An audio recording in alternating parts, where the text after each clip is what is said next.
And we are live. All We are right, live. guys. Tony Maritato here. Jimmy McKay to my left. Dave Kittle to my right. I don't know what you guys see. Holy smokes. So Jimmy just woke up. If I was any closer, I'd shake him. Jimmy, where are you coming in from?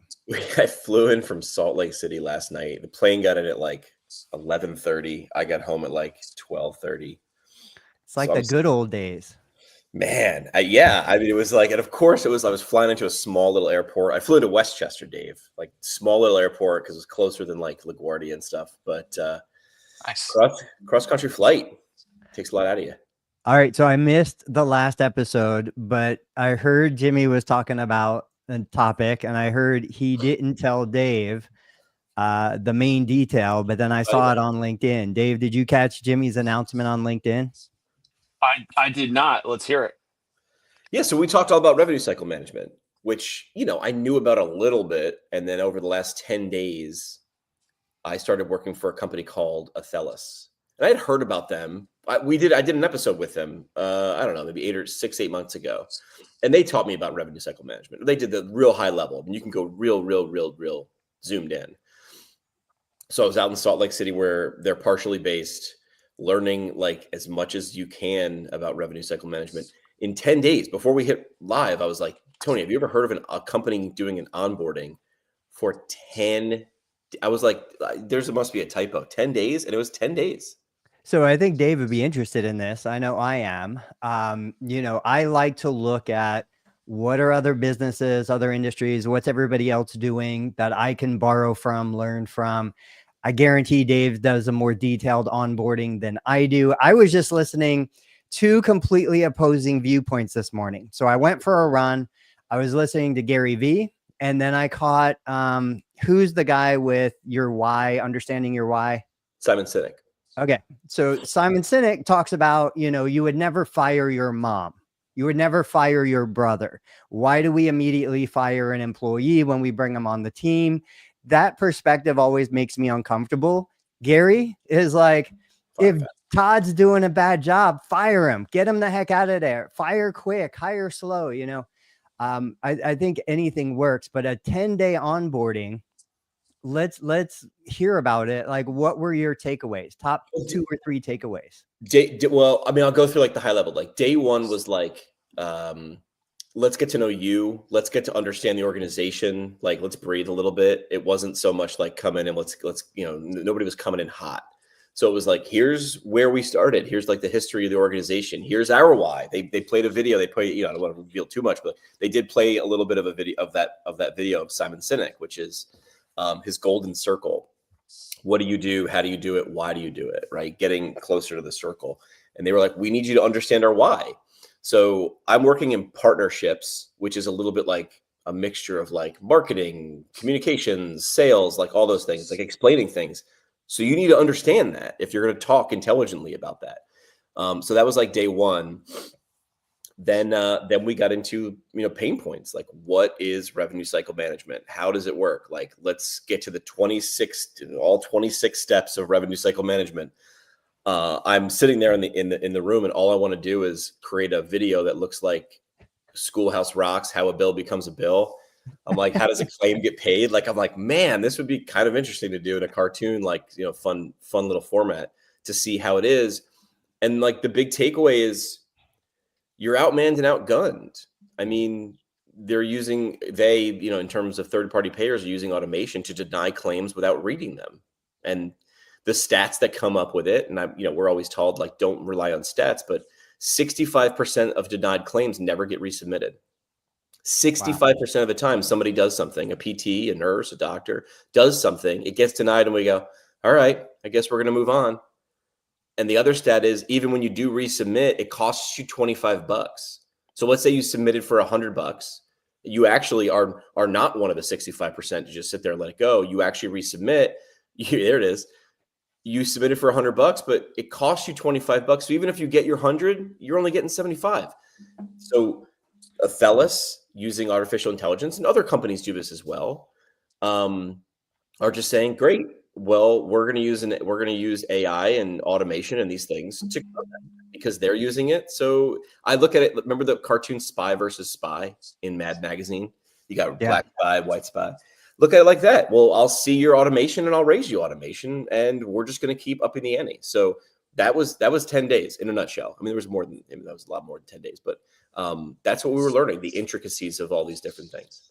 Dave, what are you doing for RCM or just in general within your business? My out of network biller, his whole team handles it. So that's why they are that's why they charge 10%, which is probably the highest of any biller in the country. They do everything, I'm sure, mostly manual. They have their own in-house medical record that you only use if you're a client with them, that they built. It doesn't look great. So then, we also have JNAP as our therapist-facing medical record. But anyway, in terms of what they do, they post payments, they show what's pending, they show in their medical record like what's been paid and what's the notes on following up on.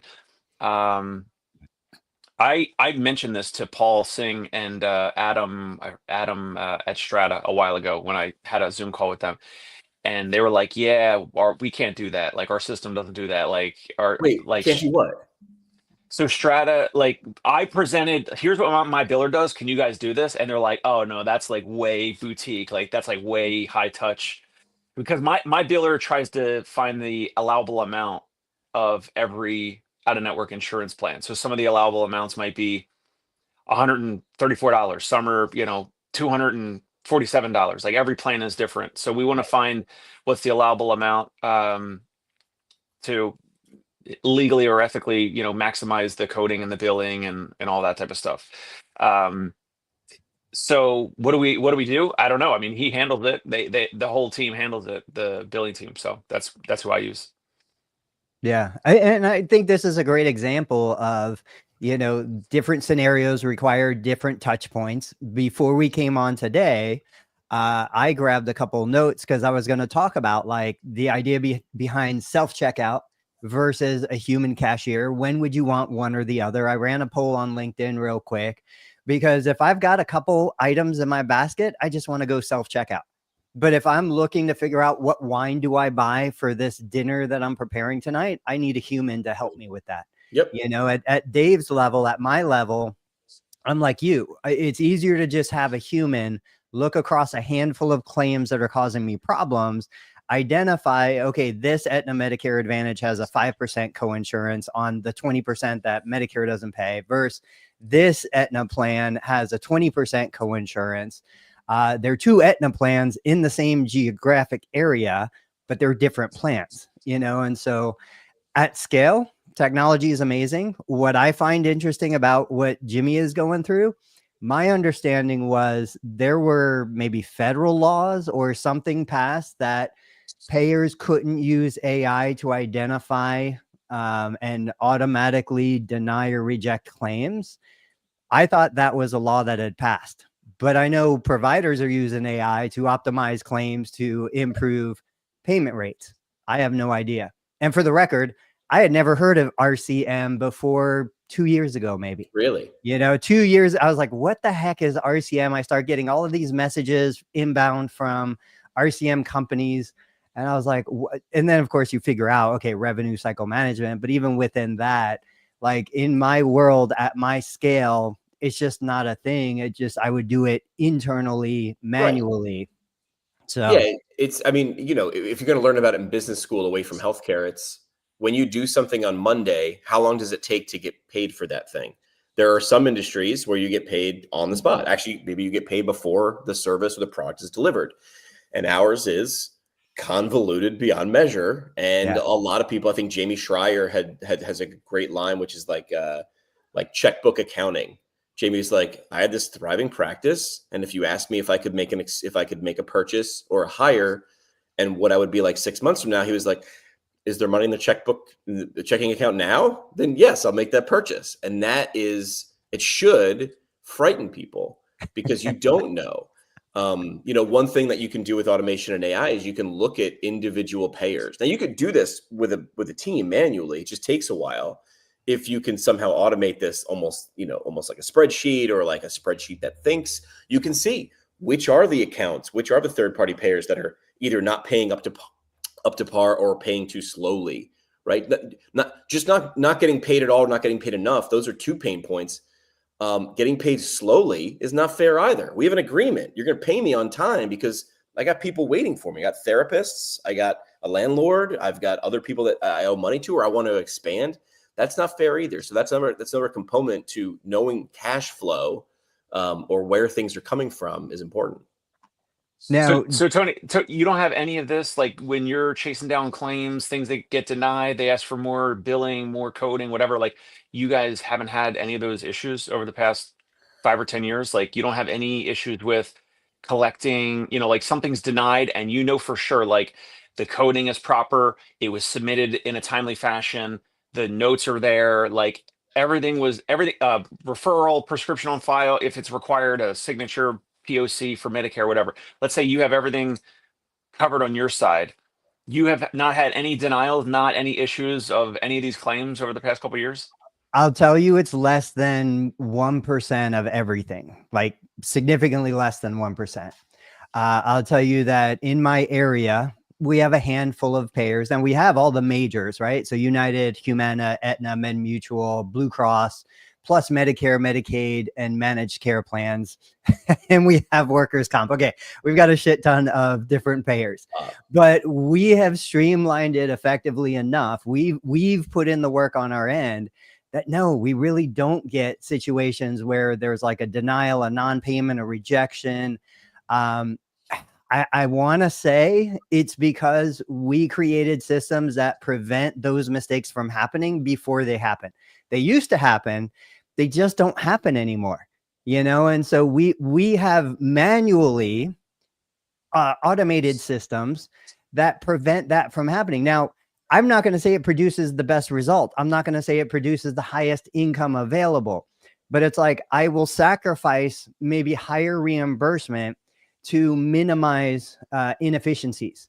And it's been working for us. And to, I think, Jimmy's point, a lot of claims that might go unsubmitted or not resubmitted or not followed up on 20 years ago, like literally 20 years ago, when we brought our billing in-house, we used to outsource, we used to pay 7%. We brought it in-house. It was when we crossed $1 million in revenue. I was like, if I'm paying $70,000 for somebody else to duplicate all the work that my internal team is doing anyway, that's $70,000 less I have to put into following up on claims that get denied or rejected. So it was cheaper for me to let those claims go up to that $70,000 threshold and bring my billing in-house. Plus, it gave me more control so I could make decisions on cash flow that an outsourced billing company wouldn't be making. There were years that I wanted to defer income to the next calendar year. There were years that I wanted to accelerate income. Like there were a lot of decisions, and these were, $130,000 in income that I want to push out of December into January. I can't do that with a billing company because they're relying on that money. But if it was internal, I could make those decisions. So that was the impetus for us. But this was before technology. This was all manual. This was us sitting down and looking at each of these cases. Now, we will say real quick, we had a spreadsheet, a Google spread, or no, not Google. This was Excel. Every tab was a payer. So I'd have the Aetna tab, the Humana tab. Then when you would go to that tab, you would see how long is this payer taking to pay us? How much is this payer paying for what CPT codes? What were the previous mistakes that had happened with this payer that caused a denial or a rejection so that we don't make those mistakes again? And the workflow was, okay, we've got a Humana referral coming in. We go to the spreadsheet, we open the tab, we follow the instructions, learning from the mistakes that had happened previously. So the mistakes never happened again. I don't think therapists in this, one location to 5 locations really care to do that.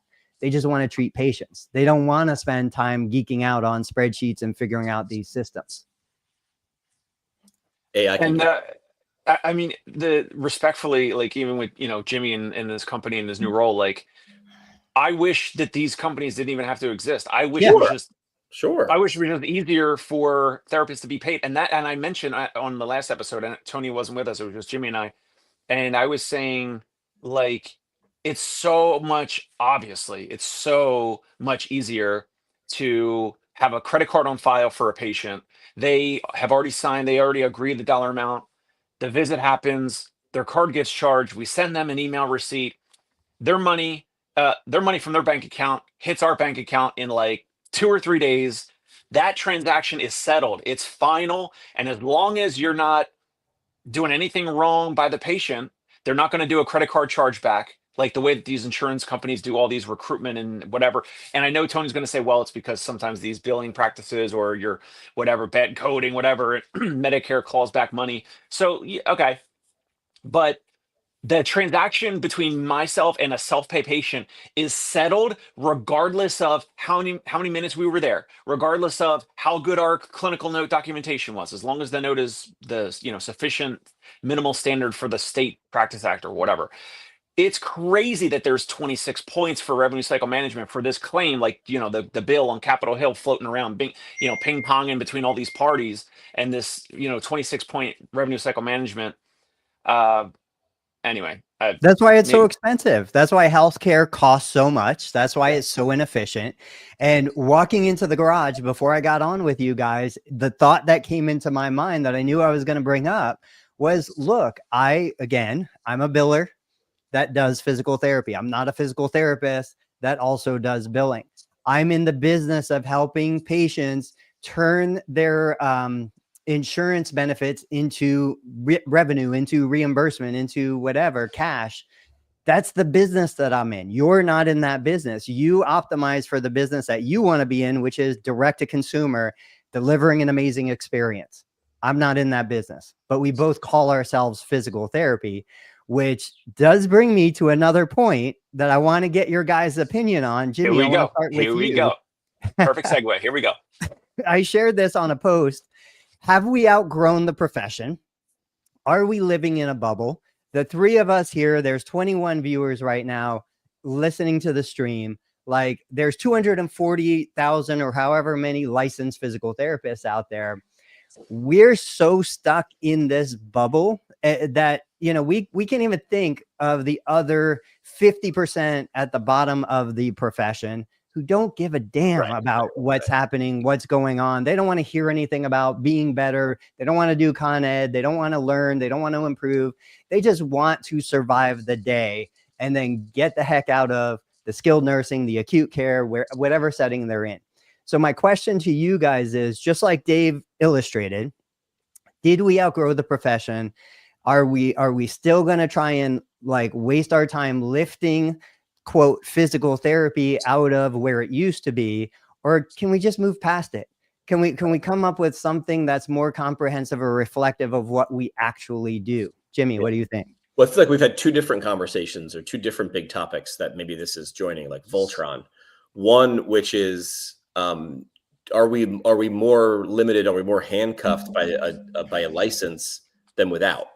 Like, if someone went through PT school and got all the knowledge and then said, I'm not treating under my license, I'm treating as a coach, as a trainer, because now that there are no or less restrictions on what that person can do and how they approach helping that person achieve their goal. So that's one thought that comes to mind in terms of have we outgrown the profession? The other conversation we had, and it's like a time capsule, we said, hey, we've got less and less students applying for PT school. We've got people leaving the profession en masse. They're going in crazy in droves and leaving. At some point, do we merge together 2 or 3 different skill sets and it becomes a new profession? I mean, PT was not a thing, and then it was a thing. Like restoration therapists. That would never happen. I'm like, well, PT wasn't always it wasn't a thing, and then it was a thing, right? And then occupational therapy became a thing, and it's similar but different. So at some point, do you take a PT, an OT, a physiatrist, an NP, a PA or something, and do you take what works really well out of those and make a Voltron out of that? So have we outgrown the profession? I sure hope so. I hope we're progressing, right? If we're still doing the same thing. Did your professor say that to you? If you're practicing the same way in your 20th year that you did in your first, you're probably committing malpractice, because things progress. And if you're not changing, you're part of that bottom percent. There's Voltron. Yeah. Why do you keep saying Voltron? This is what I'm thinking of. What does Voltron mean to you? So I was saying, if you took the best parts of a PM&R doc, a PA, an NP, a PT, an OT, and you brought them together, they are greater than the sum of their parts. For people, we both needed the explanation now. Okay, it makes for sense. people listening, what I don't Very even clear when I remember said what it. was In my brain, it was very easy. So you bring, imagine Voltron. No, but I mean, what was the cartoon? Like, what were they were cats? You know Voltron? I Right, remember, but I he's don't.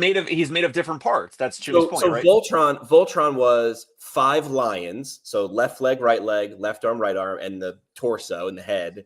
There are these lions, and they fought evil. But when they faced like an enemy that was like huge, they had to come together and create a robot to then fight that thing.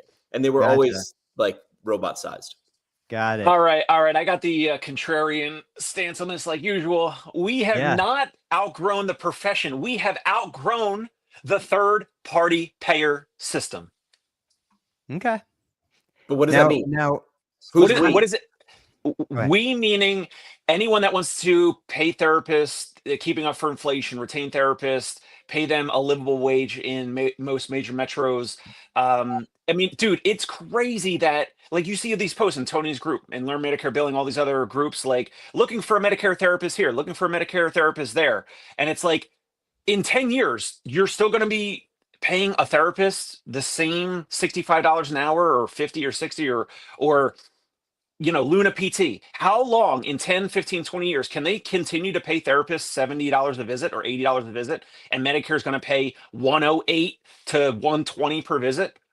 We have outgrown the third-party payer system.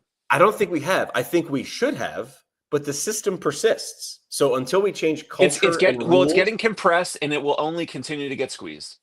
So the question is, okay, if we have 240,000-ish licensed PTs, not counting other clinicians, and I mean, realistically, how many on a percentage basis, how many of those are actually moving out of the third-party payer system? Actively moving out of the third-party payer system? I have no idea.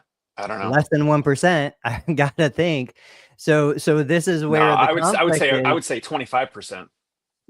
No way. No, actively moving out away from acute care, sniff, home health. I mean, but then there's all these, the uncaged clinician or your group, Learn Medicare Billing. That's my point. We're in such a bubble. We can't even imagine. We can't fathom how much is still out there. I would argue less than 1% is actively moving away from third party. So at that point, you go back to, it's like, are we going to waste our time, money, resources, passion, trying to drag everybody out of what they're used to, or just forget it, cut the ties, cut the umbilical cord and just go our own way? I think we go our own way. We've got some comments here. Princey is asking, how do you typically manage and track patient copays in your practice?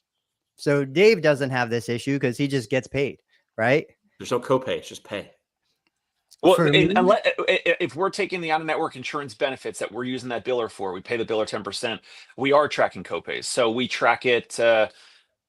I mean, how do we track it? The patient was seen today. They already hit their out-of-network deductible. Then their copay is, I don't know, $30 a visit moving forward. How do we track it? Like the visit was complete. My other team member looks at the medical record. This person was treated today at 8 a.m. They have a $30 copay based off of a little sticky note, digital sticky note inside their account. So we know how much they're to be charged. And then their credit card is run for $30 and then they get a $30 receipt. Now, for the record, Princey's with Spry. I'm going to talk to those guys, kind of get a better idea of what they're doing. It's more of a, I just say, it's more of an AI forward EMR. They're a little bit of the newer kids on the block. Katie Wadlin was here. She said, goodness, I had a disaster experience with Athelas. My hunch, we're just trying to put a square in a round circle. It's just a mismatch. David was here this morning. I don't know if he's still around. I hope he is. Like, I love watching what this guy is doing. He's got some amazing stuff going on with, and he's left the third-party payer system. Yeah. He's moved, moving or moved out of it. Scott Jimmy, he got the Voltron analogy. Very clear. I swear there was they were electro cats or something. Weren't they called something? The cat robots? Are you confusing Thundercats and Voltron? Yes, that's what. Don't do that. Totally different universes. Would be All great. right, Dave is right. The system is broken. Totally. Thank Agreed. you, Scott. Agreed. The system shouldn't exist like that. Dr. Bo jumping in live from Colorado, and he quoted my he posted my quote in the comment. The system is getting compressed and will continue to get squeezed. Yeah. So Which truthfully, I mean, I think it's a good thing, because I think therapists have been too comfortable for too long in the status quo. We need to change things. If everybody's complaining, but nobody's making a change, or the majority isn't making a change, the payer is going to make us make a change. You know, as long as we're too comfortable to get off of that payer system, we're never going to get off the payer system, but we're always going to be complaining and suffering and crying about not enough reimbursement. Jackie's here, you guys. Jackie was on with Dave and I. That was a great episode. She was talking about going our own way. A whole bunch of people out here, but and Jackie's doing it as well. And when we talked to her, Tony, I was really impressed that she just was so confident by saying like how they even dropped Medicare in her area of 4,700 residents. Non-par with Medicare. Okay, so what does that mean? What's the difference? So non-par versus par with Medicare, you're still contracted. You still have all of the obligations of Medicare. You still have all the requirements to submit claims. You're limited to what the non-par allowed amount is, but you are allowed to collect up to 115% of the non-par allowed amount. So basically, so confusing already. I know you are allowed to collect a little more, which does increase total collections, but you still have a lot of the restrictions of Medicare itself. But you know, it's working for them. They're doing great with it. I know in their future they're going full like self-pay all the way, because they have built such an incredible organization. The system is designed to get the result it gets. Right. It's supposed to be confusing. Dave, let's talk about your new offer. What's a memory pod program? Oh yeah. Yeah, sure. Okay, so we have an existing client, and they are, let's see, I think they've been with us for a few weeks. So they've already spent, I got an email from the assistant, but this is someone, let's just say it's someone who's like 70, 80 years old. They're a very successful business person, and they can afford $350 out of pocket per visit. The assistant emails me on an email with like some other assistant and like the client's son, and asking if we do cognitive therapy. So I asked a few questions just to make sure what are they looking for or whatever. And then what the response that the assistant said was basically like, I was like, oh, so you're looking for like, you know, potential cognitive engagement, hand coordination. That we already mentioned, upper extremity stuff that she wanted us to focus on. And the client wants us to focus on like almost like some OT stuff, like fine motor stuff, like zippers and buttons and that type of stuff for this client who's like around 70 or 80 years old. So I get this email Monday from this assistant and a whole bunch of people attached to the email that's asking, hey, do you guys do cognitive therapy? I reach out to my therapist. I say, my therapist who's treating this client, I say, hey, the assistant is asking if we do cognitive therapy. If I got us, or if we started using Blaze Pods or something like the Blaze Pods for reaction and decision making and hand coordination, hand-eye coordination, and maybe it helps cognitive benefit. You know, there's cognitive benefits and memory benefits or whatever. I said, are you comfortable with this? I sent him a video like, here's Blaze Pods, like. He's like, yeah, I've seen that before. I can use that. I can do that, whatever. Okay. So we'll pause the story for a second. Tony, if you had a patient or across, the country, when a patient reaches out like this, what do most therapists do? So they don't have the Blaze Pods. They're thinking maybe I should get the Blaze Pods. What do most therapists do? I don't know. I really don't know. Jimmy, what do you say? Send them a link. They'll be like, hey, get this. Here's the link. Exactly. They would say, here, we don't have it right now. So either we could buy it, we buy it on our own dime. Okay. Or we send them the link and say, hey, you guys buy it and have the Blaze Pods there so that then my therapist shows up and then we can do this cognitive therapy that you're talking about, right? And then I thought, well, the Blaze Pods, I don't know why, and maybe I need to check them out or test them out, but they're like $300 or $400 for the four of Yeah. them. Like they're kind of expensive. They're really And expensive. really expensive. And I don't know how heavy they are. I should have looked into that. So I was thinking like, well, if my therapists are going to start complaining about, that they're heavy to travel around New York City with, maybe it makes sense for the clients to be buying them themselves. No one wants to buy these Blaze Pods as a client themselves. So what do? We put a name to it, like we've talked about before. And instead of using Blaze Pods, I said memory pods. I call them memory pods in the email. And I Yeah. say, oh, you guys are looking for cognitive therapy. So yeah, we do. We have a memory pod program. For new clients, it's $21.50. You guys are already existing clients, so it's $650. So basically, we could get the Blaze Pods covered, so this client can start using them. Cog Pod, there you go. Cog Pod, cognitive pod. I like that, Tony. Tony just posted that live on a comment. So I said to the client, this memory pod program is $650 for existing clients. I price anchored by saying $1250 for new clients. So now I got to go put that on our website as a new offering or program on the front end. And then the assistant was like, all right, I'll talk with the client's son and we'll go from there, and we'll see, whatever. But yeah, sounds good. And so they haven't pulled the trigger yet, but it's just an example. Like the old me and most therapists out there would go spend the $300-$400 out of their own pocket for these Blaze Pods, and then not package it in a way that makes it a little more serious, a little bit more appealing, a reason as to why they should pay for the Blaze Pods. Obviously, we can pay for them, but if there's a way where I can have them pay, why wouldn't I? Yeah, I will say, so they are super tough, like durable. People are stepping on them, jumping on them, punching them, doing all these things. They are really lightweight and compact. They're super easy for mobile.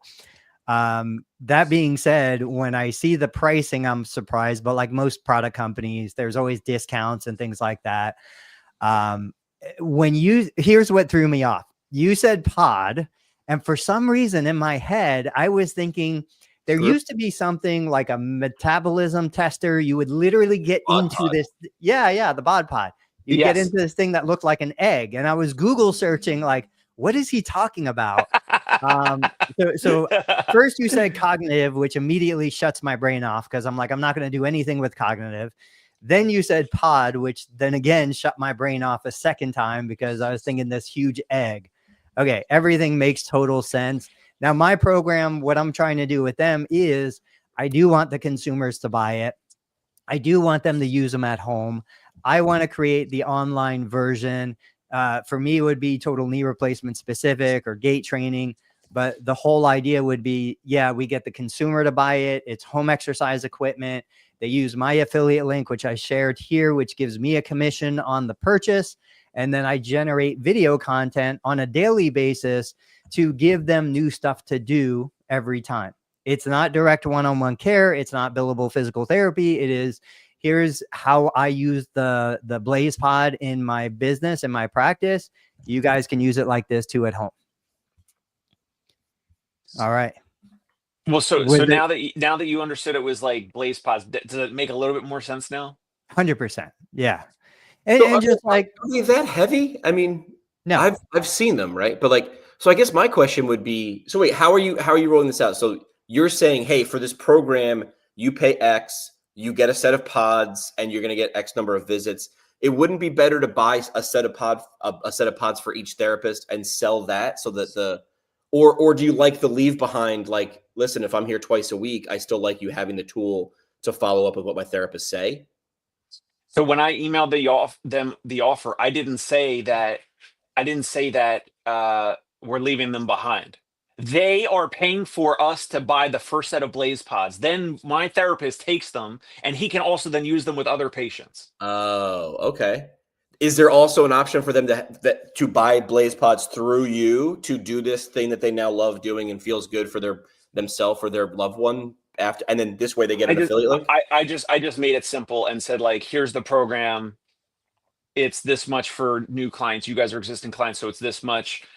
Um, so I didn't want to do like multiple options and offers because then Yeah. sometimes people get Yeah. confused. So Yeah. I'm just Yeah. like, here's the thing. Oh, and then in the email, I should have mentioned this. In the email, I grabbed 2 links from Instagram, 2 video links. I went on Instagram, I went hashtag BlazePods, or I looked at their profile or whatever, and I pulled 2 video clips of patients using blaze pods with a physical therapist, and the patient in the video was like a 70 or 80-year-old male, just like my client. So I linked those 2 Instagram videos in the email. I said, here's an example of an older gentleman sitting down doing these memory pods, and then an older gentleman standing doing the memory pods where they're up against the wall.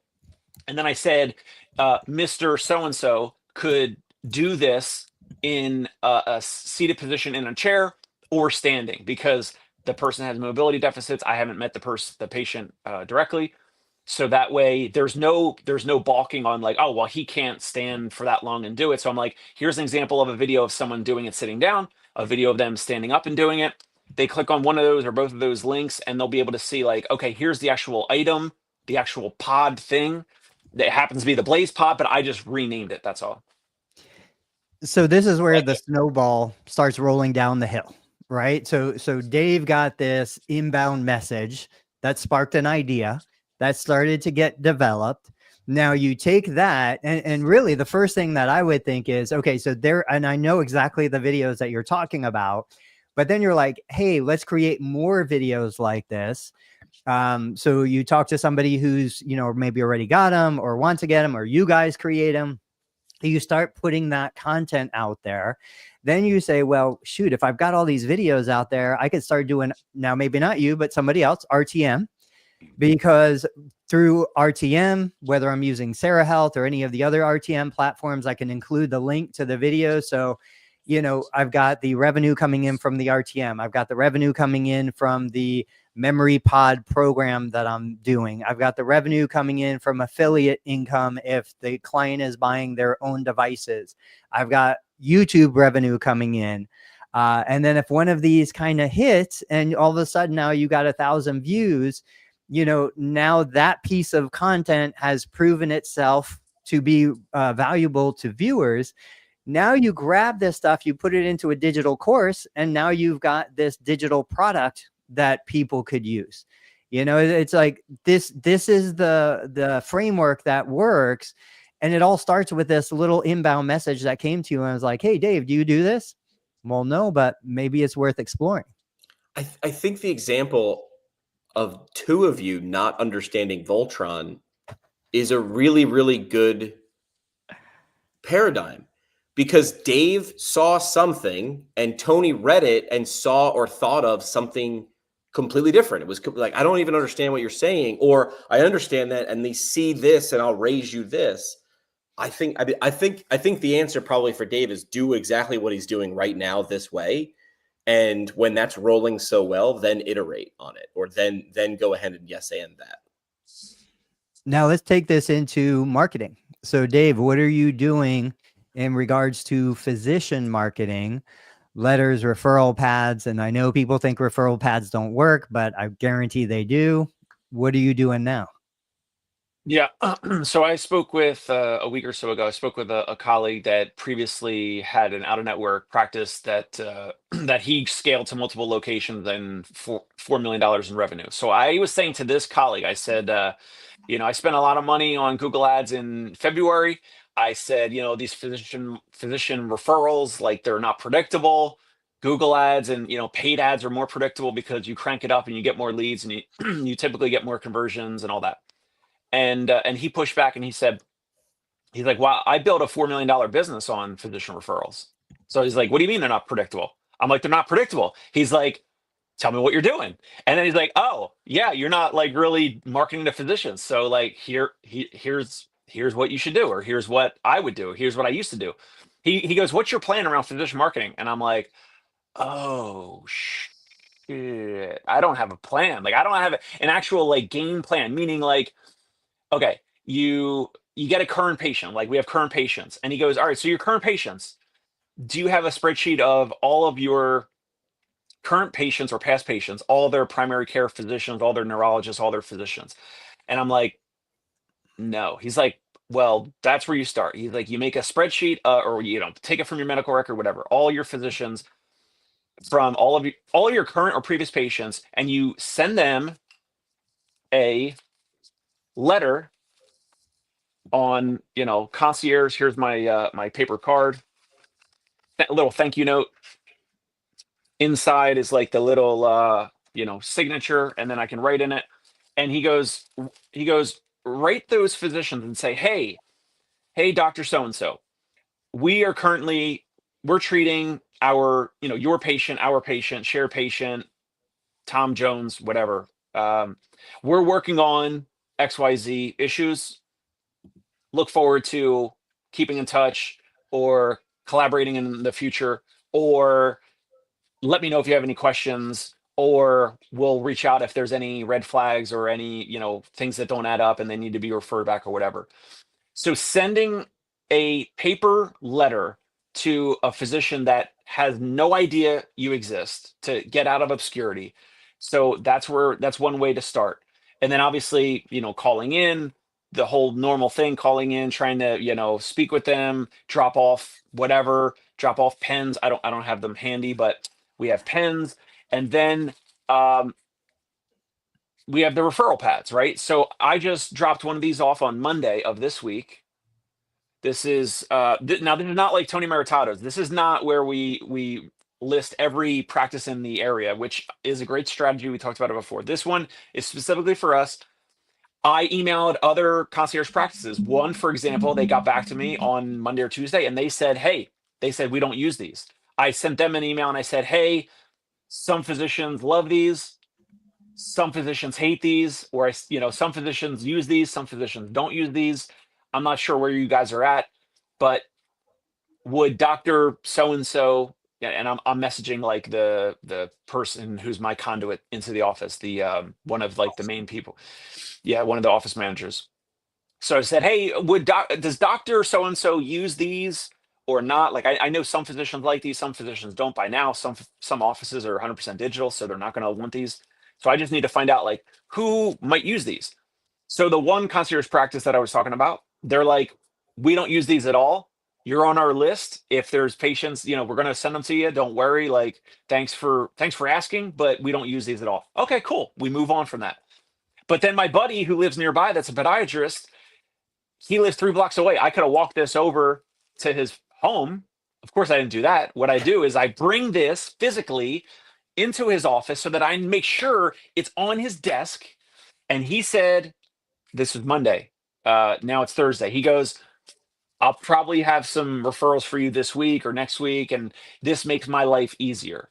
So it's like, okay, like now he's different than this other concierge practice. This is going to make his life easier. So that means if we start getting some referrals, then that means I need to get this referral pad into his other office where he sees patients the other days, which I'm going to do tomorrow or this week or next week or whatever. And then follow up and see, like, is he going through the referral pads? And by the way, you're only going to drop off one of these at a time. Why, Tony? Because I want them to run out so that I can come back in. Plus, most of them are going to go in the trash. So I want a reason to restock their supply. Exactly. So I'm also, in terms of just patient marketing, I'm also using these little thank you cards. So it's just like what do you call this? Like a 3x5, basically. Sure. Yeah. I'm using I got labels to make it really efficient. Of course, you could outsource this if you wanted to. Any patient that we speak with that's kind of like on the fence, that is like, I'd rather use Medicare, or have like a total knee replacement coming up, or, oh, that's more than I thought it would be, or, oh, we were referred to you and I thought they said you take Medicare, and we're like, no, we don't take Medicare. Here's why we don't take it. It's this dollar amount. And then some family was like, oh man, like $4,000 a month for PT. And yeah. I'm like, yeah. So then I wrote them a letter on this and I said, hello, so-and-so. We spoke recently. We're the practice that is, private and does not accept your Medicare. I want to make sure that you've gotten taken care of. Are you situated and happy with your Medicare-based physical therapist? Question mark.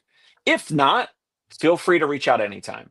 Yeah. Put 1 or 2 business cards inside of this thing, mail it off with a 40-cent stamp or whatever stamps cost now, 60 cents or whatever. So we're using the same thank you note that I got on Vistaprint, which is, fairly cheap. We're using these paper letters to send to physicians that don't know us at all. We're sending these notes to physicians that do kind of know us. We're also sending it to leads, prospective patients that are on the fence. And at the same time, we're also we've done this in the past where we send this to current patients that just got evaluated. I know this takes money, time, effort, but we also send these to patients that just got evaluated. And it says, it's basically to reinforce their decision to work with us. So it's like, hey, you tried us for 1 or 2 visits. We're glad things are going well. And it's great to have you on board. And it's just another touch point where they get to see us. It's a different experience. No one else in the country is going to do this. Is going to send a paper letter, thank you note to a new evaluation when it's so much easier to send this over a text or an email. Yeah. I know I'm throwing a lot at you guys. Let me know in the comments live here if you're listening, if any of this is resonating or helpful. Yes, it takes a few bucks. Yes, it takes some time. But listen, you only do this if you want to have more happy patients and clients that refer to you and love you guys and stay longer and are fine with paying more out of pocket instead of the top of the show, the third-party payer system. Yeah. I mean, I love it. I love that you're doing, I would say this is something that doesn't scale. This is something that does, the time is the biggest cost to it. We used to do it before we got too busy to do it anymore. But there are a lot of therapists who want to get started. They're sitting there with more time than patients.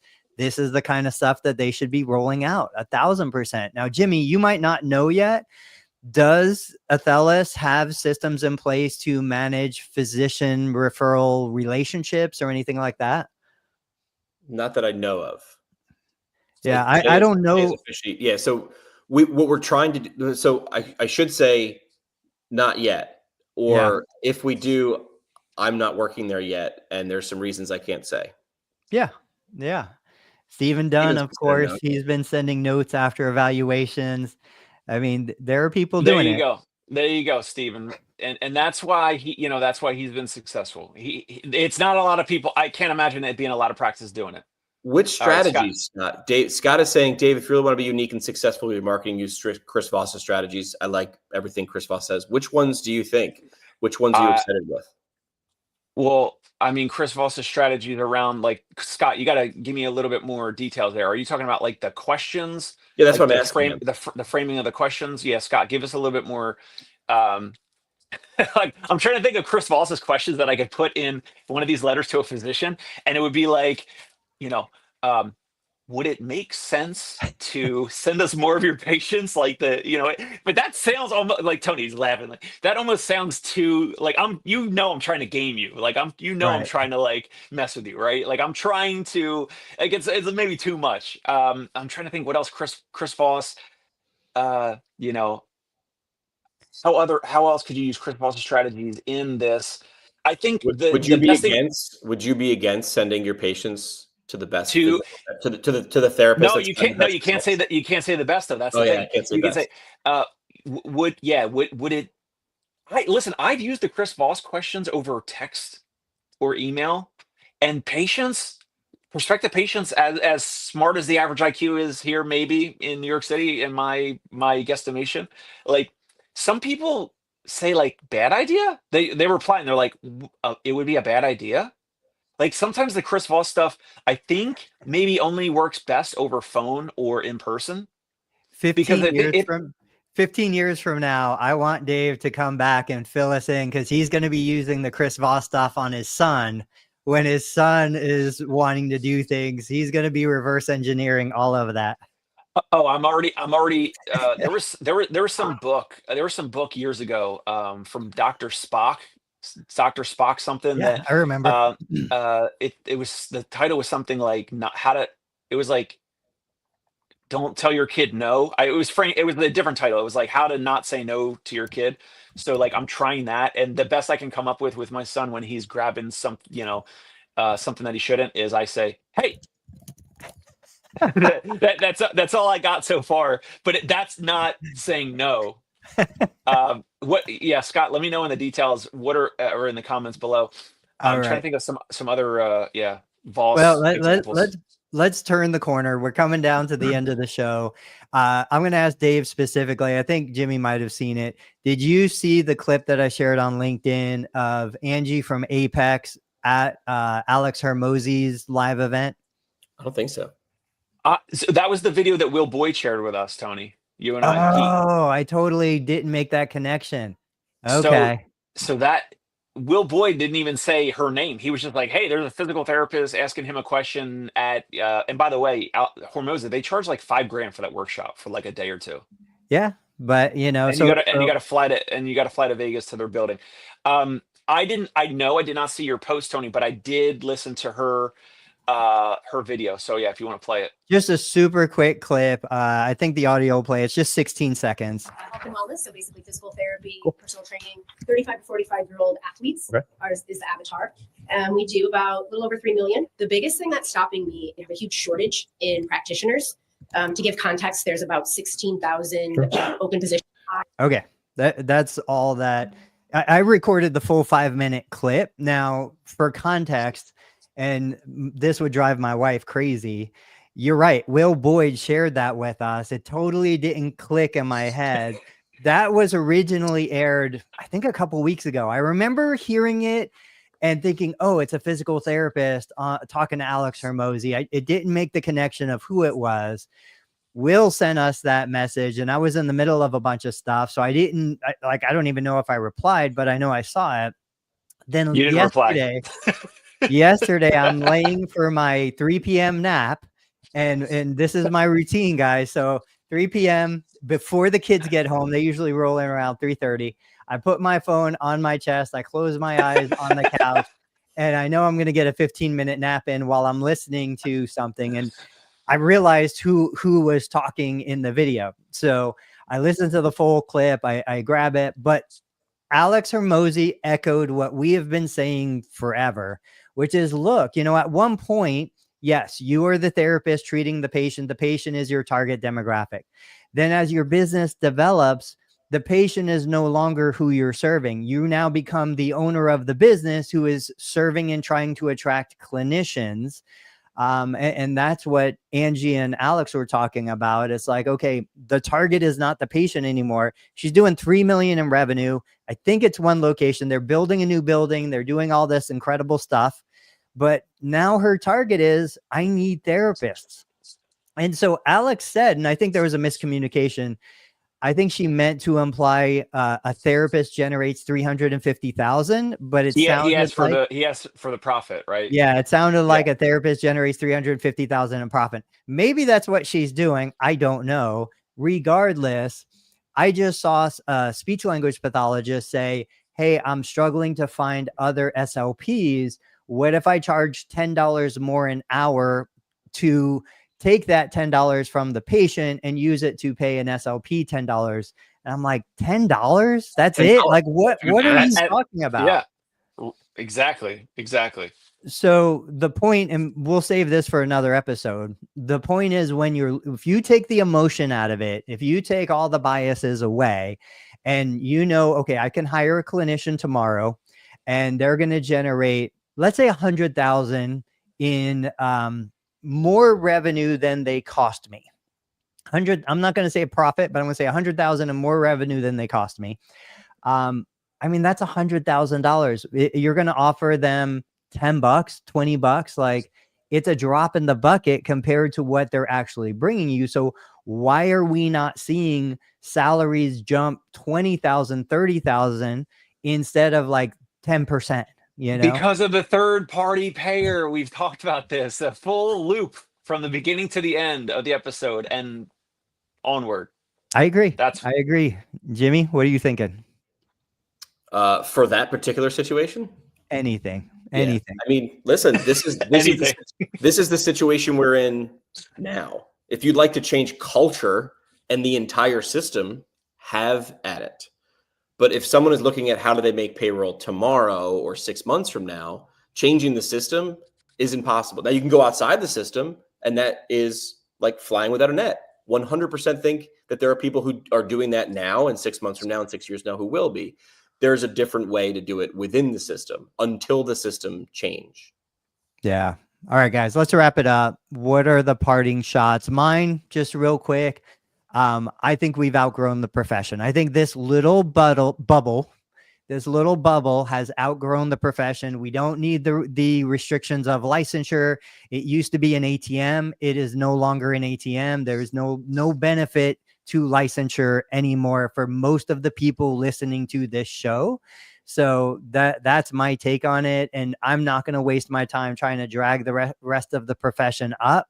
I'm just going to move to where the successful people are already. Dave, what you got? Love it. I think that we've outgrown the third-party payer system, the fee schedule, whatever you want to call it, the insurance companies. Jackie's here. She said totally agreed. She's probably agreeing with something Tony said, most likely. No.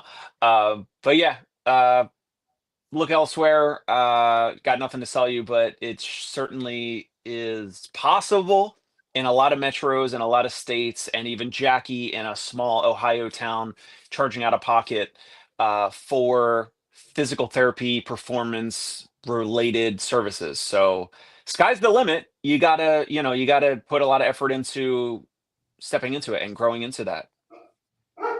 Yeah. Jimmy?